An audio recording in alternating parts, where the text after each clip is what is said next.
Hola y bienvenidos, soy Kiev, estoy con mi amigo Alejandro. Hola Alejandro, hola. Hola Javier Titelman. Una vez más, esta vez vamos a hablar de economía. En los videos anteriores habíamos analizado un poco las perspectivas sobre la energía, etc. Habíamos sido un poco alarmistas. Este año parece peor que el anterior, veremos cómo sigue. Esta vez enfoquémonos en las perspectivas económicas futuras, porque se dice mucho que Rusia no logrará conquistar ni someter a Ucrania militarmente. Así la guerra terminará por el colapso económico de uno de los bandos. Así que vamos a hacer un pequeño balance, sobre todo mirando a Ucrania, pero con énfasis en dónde estamos entonces. Desde ese enfoque hay aspectos positivos y otros menos. Del lado positivo, las reservas del Banco Central están en el máximo histórico ucraniano, así que tenemos aproximadamente 5 meses de reservas, lo cual está muy por encima de los 3 meses que generalmente se consideran aceptables. La moneda es estable, cerca de 50 grivnas por 1 euro. Desde hace ya algunos meses la inflación está bajo control. Este año se estima en 13%, el próximo año se estima en menos del 10%. La inflación está controlada cerca del 7-8%. Por otro lado, lo que es un poco menos positivo es que el crecimiento es un crecimiento lento este año. Se espera un 2% y se espera un 2% el próximo año. Y obviamente hay muchísimos riesgos en cuanto al rumbo que tomará la guerra y obviamente la enorme necesidad del Estado ucraniano de ayuda internacional. Entonces, no sé qué parte del presupuesto ucraniano es. 1/3 o la mitad de su presupuesto nacional lo cubren extranjeros. Es más del 50%. Más del 50% hoy. Se espera que el déficit ucraniano esté entre 30 y 40 mil millones por año, sí, lo que representa más o menos el equivalente a su presupuesto de donaciones. Entonces, es a la vez una buena y una mala noticia, porque eso significa que los rusos no pueden atacar eso. Sí, y por otro lado, es decir, dependen si yo... Por eso es que se discute cada vez más en Europa. Incautar los activos rusos y buscar una vía legal para transferirlos a Ucrania como préstamo garantizado u otra forma, porque los europeos ya entienden que probablemente deberán seguir ayudando a Ucrania varios años más. Eso va a costar, como te dije, entre 30 y 40 mil millones de dólares al año, y eso es aparte del gasto militar, sí. Así que si multiplicas eso por 2 o por 3, te da una suma que es muy considerable. Los políticos europeos obviamente no quieren que su población pague. Por eso, en las últimas semanas han aumentado las discusiones sobre la incautación de activos rusos. Para apoyar al ejército y para apoyar la economía en general, pero hablas de apoyo financiero internacional, son regalos, son préstamos, es la emisión de deuda. No, eso no es para nada un regalo. Hay una parte que es donación, pero hoy en día eso representa entre el 25 y el 30% de la ayuda internacional que se le da a Ucrania. El resto son préstamos, ¿no? ¿De acuerdo? El resto son préstamos. Por el momento no han habido ninguna emisión de bonos que esté directamente relacionada con la ayuda a Ucrania. Eso podría suceder, especialmente si los activos rusos son incautados. Hay varias ideas sobre esto, como que habrá un fondo que será el propietario de esos activos, que tendrá la gestión de esos activos. Emitirá deuda negociable en el mercado, pero solo es una idea por ahora. Ya emitimos deuda para ayudar a Ucrania, esperando ser reembolsados con activos rusos.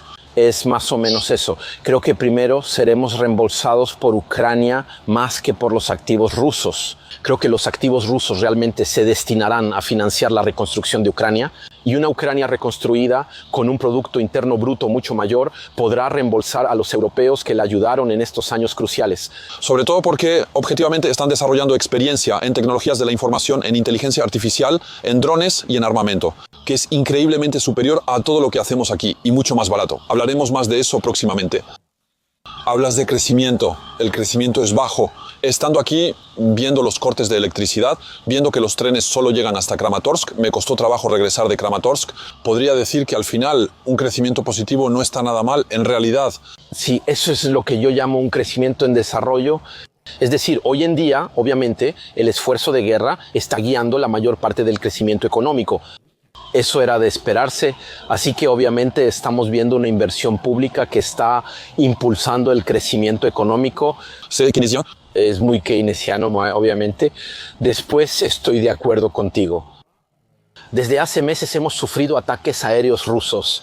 El presidente lo dijo públicamente, que más del 50% de las capacidades de almacenamiento y extracción de gas han sido destruidas o gravemente dañadas. La red eléctrica ha sido dañada en aproximadamente un 20% en ¿En destrucciones anteriores? Por eso desde hace unas semanas, tú mismo lo has visto, aún así hay cortes de electricidad bastante fuertes y es algo con lo que tenemos que vivir.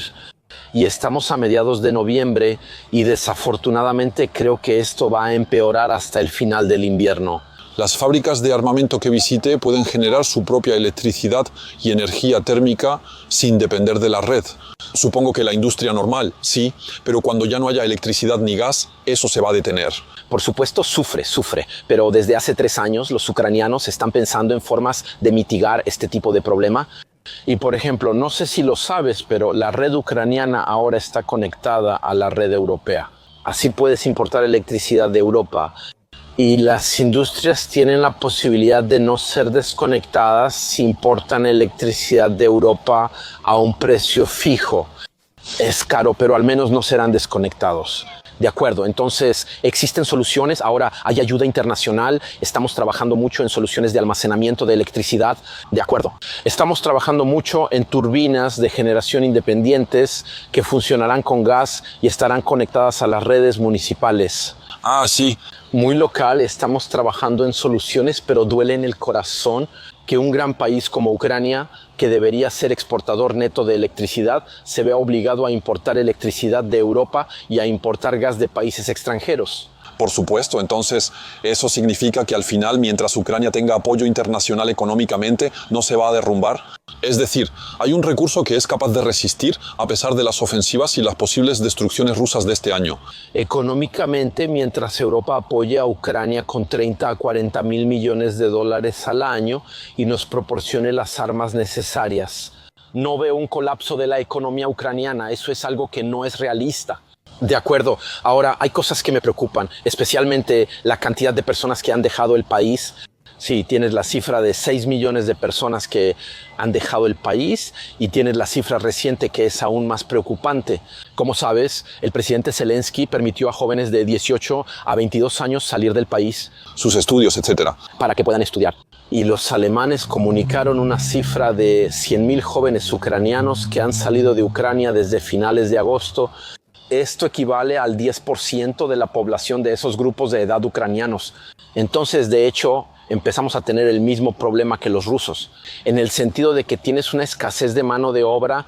Hoy en día encontrar un vendedor, encontrar un comercial, incluso encontrar a alguien que te instale el piso en tu casa, se está volviendo cada vez más difícil, así que realmente empezamos a tener una escasez de mano de obra. Y entonces la guerra de contratación empezamos a sentirla, incluso con la ayuda europea, empezamos a quedarnos sin mano de obra, así de simple. Quienes viven 2, 3 o 4 años en el extranjero, mientras más tiempo pasan, menos probable es que quieran regresar tras la guerra. Tienen un trabajo estable, han inscrito a sus hijos en la escuela y con cada día que pasa, la probabilidad de que regresen disminuye. Eso me afecta. No hay 30 millones de habitantes. Oficialmente somos 37, aunque casi siempre 36, 37 extraoficialmente. Tenemos estimaciones basadas en consumo eléctrico o tarjetas SIM activas. Ya caímos por debajo de 30 millones.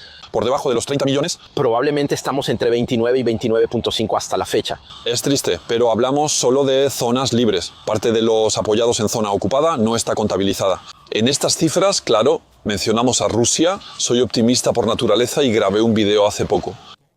Analizamos los ingresos rusos, cuyo flujo de efectivo, sobre todo por venta de gas, es cada vez menos relevante, y de petróleo y de energía. Menos 40% en comparación con antes de la guerra. 600 millones de euros por día sigue siendo mucho dinero, obviamente. Y al mismo tiempo vemos la velocidad con la que vacían su fondo soberano y el fondo soberano. En principio, en menos de un año estará vacío. ¿Podemos decir que los rusos, ellos no tienen apoyo financiero de China o no? ¿O ellos van a detener la guerra porque económicamente ya no pueden continuar antes de que Ucrania se derrumbe? Entonces, ¿económicamente se van a colapsar? La respuesta es sí. La pregunta principal es ¿cuándo? Sí. Tu escenario es un escenario que es posible, pero que lamentablemente no es probable. Así es como piensas. En una economía abierta donde el pueblo tiene la manera de expresar su opinión, creo que Rusia puede durante un tiempo financiar su guerra mediante la inflación, empobrecer a las poblaciones inactivas como jubilados y funcionarios públicos. Seguramente pueden hacer funcionar la máquina de imprimir billetes. También hay medios que son más violentos, por ejemplo, la expropiación de los bienes de los oligarcas. Eso representa varios cientos de millones de dólares y luego miles de millones de dólares, obviamente. Y luego, dado que a los rusos les cuesta cada vez más invertir en el extranjero, hay un regreso de capitales rusos que estaban en el extranjero hacia Rusia, y eso obviamente también contribuye a financiar la guerra. Entonces, el fin del fondo soberano no significa el fin del dinero para el Estado, que podría, en una no democracia, captar el dinero que no les pertenece. La inflación en Rusia es alta en el extranjero, cerca del 10%, podría subir al 17-18%. Sí, es así. Los rusos en algún momento van a estar en una situación de estanflación. Sí, pero creo que es prudente y lamentablemente es probable que durante los próximos 2 años no haya un colapso de la economía rusa. No apostaría por eso, es posible, pero poco probable. De acuerdo, entonces no habrá un colapso ruso antes de 2 años, así que es por eso. Hay que prepararse Para una guerra muy larga, que va a durar hasta 2026 y probablemente hasta 2026. el Flamingo no va a acelerar el fin de la capacidad rusa para financiar su guerra, Eso espero, sí. pero no es un arma mágica, como todos dicen. Obviamente, Desafortunadamente no es un arma mágica, pero es un arma muy buena. es un arma que está bien, pero la aceleración del colapso de la economía rusa, la electricidad, por primera vez los ucranianos pueden hacerle a los rusos lo que ellos han sufrido. No llegará un momento en que la mentalidad rusa diga, bueno, en realidad esta guerra no está avanzando militarmente, tomamos Pokrovsk y 2 o 3 ciudades perdidas. No habrá un momento en que la gente despierte. No eres psicólogo y no eres sociólogo. Desafortunadamente creo que los rusos ahora desde hace una generación están bajo la influencia especialmente mediática de Putin y de los medios de comunicación que trabajan para él. Creo que parte de la propaganda oculta la verdad a muchos rusos y desafortunadamente no veo en las próximas semanas, en los próximos meses, una toma de conciencia. Tal vez llegará, eso espero, pero no lo aseguro. Amigos, la mala noticia es que debemos prepararnos para una guerra larga, quizá 2 años. Así que quizá Rusia renuncie militarmente antes de hacerlo económicamente, al menos 2 años antes. Tal vez Donald Trump, si es que nos está viendo, tuvo la buena idea de lograr algo concreto, la paz por la fuerza. Donald, te lo prometimos y seguimos creyendo en ello. Alex, gracias y adiós. Esperamos que les haya gustado. Hasta pronto.